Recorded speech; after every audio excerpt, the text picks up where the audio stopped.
Donald Trump married Ivana Marie Trump, previously Ivana Zelnikova, in 1977 and divorced her in 1992. She held key managerial positions at Trump Organization in the capacities of Vice President of Interior Design, CEO and President of Trump's Castle Casino Resort, and manager of Plaza Hotel. Ivana Trump's mother worked as a telephone operator, and her Czech father was an intelligence informant for the Statny Bezpečnost STB. In 1977, the STB initiated an espionage operation against Donald Trump when he married Ivana. Intelligence officers in Czechoslovakia were said to be skilled and nimble-minded speakers of English who were a challenge for their peers in the CIA and MI6. The operation was set up in Ivana's hometown of Zlin in Czechoslovakia and collected information from Ivana's father Milik Zelnicek. He was an informant for the STB and turned over information on Donald Trump's career and social circles, which his daughter provided to him, to the STB. At the time, the STB was formally cooperating with Russia's KGB, Poland's SB,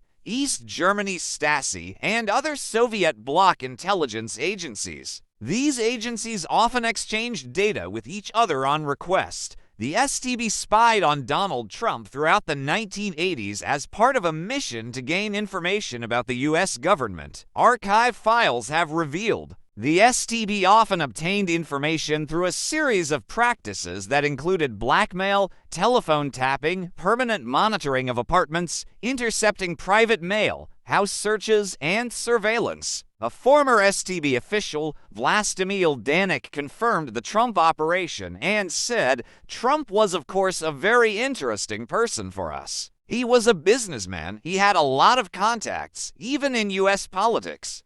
We were focusing on him. We knew he was influential. We had information that he wanted to be president in future.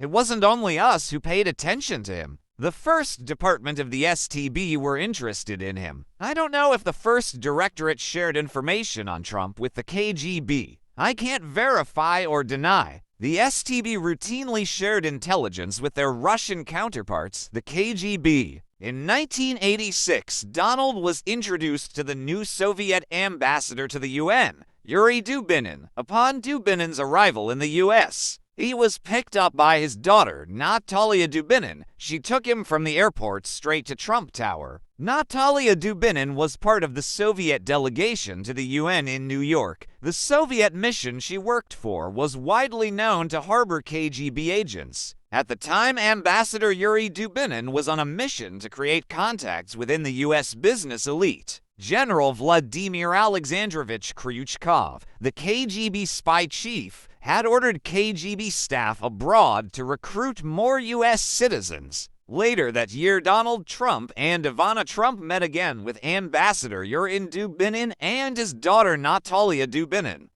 They attended a private lunch given by cosmetics magnate Leonard Lauder, son of Estee Lauder and elder brother of Ronald Lauder. According to Donald Trump in his book, Art of the Deal, the Soviet ambassador's daughter Natalia Dubinin had read about Trump Tower and knew all about it. One thing led to another, and now I am talking about building a large luxury hotel across the street from the Kremlin in partnership with the Soviet government. In 1987, Donald Trump and Ivana Trump were invited by Soviet Ambassador Yuri Dubinin to the USSR. They visited the cities of Moscow and Leningrad, now St. Petersburg. The trip was arranged by Interest, a travel agency that was also an undercover KGB outfit that publicly was interested in a joint venture with Donald Trump.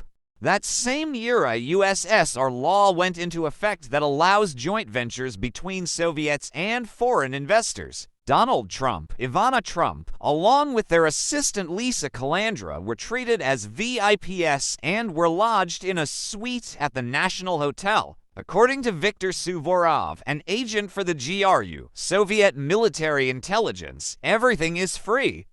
There are good parties with nice girls. It could be a sauna and girls and who knows what else. At the time, it was a widespread practice for the KGB to use young women or girls to entrap visiting politicians and businessmen, and to use interest to monitor foreigners in the Soviet Union and to facilitate such honey traps. According to Donald Trump, he toured a half-dozen potential sites for a hotel, including several near Red Square. I was impressed with the ambition of Soviet officials to make a deal. 2 months after his Moscow visit to the Soviet Union, Donald Trump spent nearly $100,000 on a series of full-page newspaper ads that published a political manifesto critical of U.S. foreign policy. An open letter from Donald J. Trump on why America should stop paying to defend countries that can afford to defend themselves.